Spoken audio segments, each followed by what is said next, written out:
Hello guys, welcome to my channel finance fusion Tamil. இந்த வீடியோவில் நம்ம எதை பற்றி பார்க்க போகிறோம்னா, ஆர்பிஐ கிட்ட ஃபைல் பண்ணதுக்கப்புறம் என்ன நடந்துச்சு அப்படின்னு டீட்டெயிலாக பார்க்கலாம். அண்ட் லேட் பண்ணாமல் டேரெக்டாக வீடியோக்குள்ளே போகலாம். ப்ரீவியஸ் வீடியோ பார்த்துட்டு இருந்தால் உங்களுக்கு தெரிஞ்சிருக்கும் எதுக்காக நான் கம்ப்ளைண்ட் பண்ணேன் அப்படின்னு. அந்த வீடியோவில் பார்க்கல அப்படின்னா பார்த்துட்டு இந்த வீடியோ பாருங்கள், அப்போ தான் உங்களுக்கு கிளியராக புரியும். இப்போது நம்ம வீடியோக்குள்ளே போகலாம்.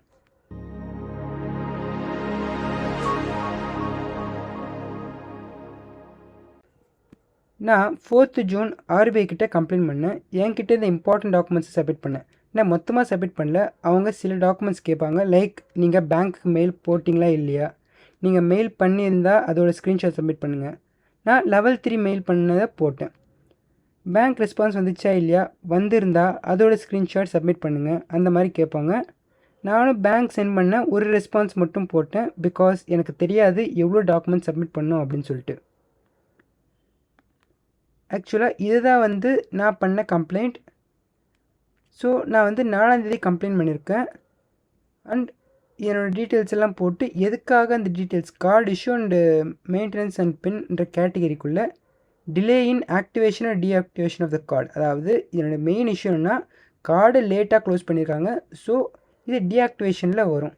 நான் 1000 ருபீஸ் காம்பன்சேஷன் கேட்டிருந்தேன். ஏன் அப்படின்னா அவங்க என்னோடய கார்டை 2 டேஸ் லேட்டாக க்ளோஸ் பண்ணாங்க. அதனால் அதுக்கப்புறம் 100 ருபீஸ் காம்பன்சேஷனாக மென்டல் ஹராஸ்மெண்ட் இந்த மாதிரி சும்மா அதை இப்போது எனக்கு 0 போடலான்னு தெரியாது. ஸோ அதனால் அதை போட்டு விட்டேன் 100 ருபீஸ் அப்படின்னு சொல்லிட்டு. சப்மிட் பண்ணி 15 டேஸில் ஆர்பிஐ கிட்டேருந்து ஒரு மெயில் வந்துச்சு. Sir, please find attached the reply furnished by the bank with respect to your complaint.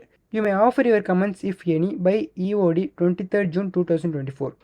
Failing which decision shall be taken based on the available records. அதாவது பேங்க் அவங்க சைடில் ரிப்ளை கொடுத்துருந்தாங்க. இந்த ரிப்ளை ஒரு PDF ஃபைலில் attach பண்ணியிருக்கோம். அதை பார்த்துட்டு உங்கள் கமெண்ட்ஸை 23rd ஜூனுக்குள்ளே சொல்லுங்கள் அப்படின்னு சொல்லியிருந்தாங்க. அப்படி சொல்லலை அப்படின்னா எங்ககிட்ட இருக்க ரெக்கார்ட்ஸ் வச்சு தான் டிசிஷன் எடுப்போம் அப்படின்னு போட்டிருந்தாங்க. இங்கே இருக்க பாருங்கள் PDF ஃபைல், அதுதான் பேங்க் கொடுத்த ரெஸ்பான்ஸ். ஸோ இதை நம்ம டவுன்லோட் பண்ணி பார்க்கலாம். இதில் என்ன போட்டிருக்குன்னா, தேவானந்த் ஆர்பிஐ கிட்டே கம்ப்ளைண்ட் பண்ணியிருந்தார். அதோட நம்பர் நாங்கள் இதில் சம் பாயிண்ட்ஸ் தரோம் அப்படின்னு சில பாயிண்ட்ஸை கொடுத்துருக்காங்க. என்னோட card details, card cancellation confirm reservation from the customer, அதோட டேட் போட்டிருக்காங்க. இதில் பார்த்திங்கன்னா அவங்களுக்கு சாதகமாக இருக்க மாதிரி நான் எப்போ கார்டு க்ளோஷரை இனிஷியல் பண்ணேன்னு சொல்லிட்டு போடவே இல்லை. எப்போ கன்ஃபர்மேஷன் வந்துச்சுன்னு மட்டும் தான் போட்டிருக்காங்க. அண்டு கார்டு எப்போ கேன்சல் ஆச்சுங்கிறதையும் போட்டிருக்காங்க. ஆல்சோ 7 டேஸுக்குள்ளே தான் நாங்கள் க்ளோஸ் பண்ணியிருக்கோம் அப்படின்னு மென்ஷன் பண்ணியிருக்காங்க. இப்போது இதோட கேஸோட ஃபேக்ட்ஸ் எல்லாம் பார்ப்போம். இந்த customer reported difficulty in accessing virtual credit card via Fed mobile application and non receipt of the welcome gift voucher. Correct தான். Despite our effort the customer confirm the issue and expressed an intention to close the account. He enquired about the card closure formalities. நான் enquire பண்ணல, bold லெட்டரில் நான் கார்டை close பண்ணுறேன்னு சொல்லிட்டு தெளிவாக போட்டிருந்தேன். ஓகே, இதை நம்ம என்கொயர் பண்ண மாதிரி கூட எடுத்துக்கலாம். We advise the customer try to reinstalling the application as intention for the card closure for is inability to access the virtual credit card through Fed mobile but he still wanted to proceed the cancellation. இது correct தான். In attempt to retain the customer that new card shall only be onboarded after 90 days from the cancellation of the existing credit card and to confirm whether we shall go with the cancellation or not. இவங்க இப்போ தான் நான் cancel பண்ணட்டுமான்னு கேட்டாங்களா. But போன video பார்த்தவங்களுக்கு தெரியும் அவன் 3 times cancel பண்ணட்டுமா வேணாமான்னு கேட்டிருப்பான் அப்படின்னு. We try to convince the customer to retain with us. However, the customer requested us for closure of credit card. Based on the credit card cancellation request, confirmation received from Devanand SB dated 9/5/2024, the credit card was closed. Request from the customer is pasted below அப்படின்னு 9th மேல சொன்ன confirmation மெயிலை add பண்ணியிருக்காங்க. ஆக்சுவலாக இது இமேஜில் பார்த்தீங்கனாலே தெரியும். இது ஒரு மெயிலோட screenshot. The credit card was cancelled on May 6th and the customer was notified. நான் கரெக்டாக தான் பண்ணியிருக்கோம், 7 டேஸ்க்குள்ளே க்ளோஸ் பண்ணியிருக்கோன்னு சொல்கிறது ஸ்க்ரீன்ஷாட் எடுத்து ப்ரூஃபோடு கொடுத்துருக்காங்க. இங்கே பாருங்கள், இதுதான் அதோட ஸ்க்ரீன்ஷாட்டு.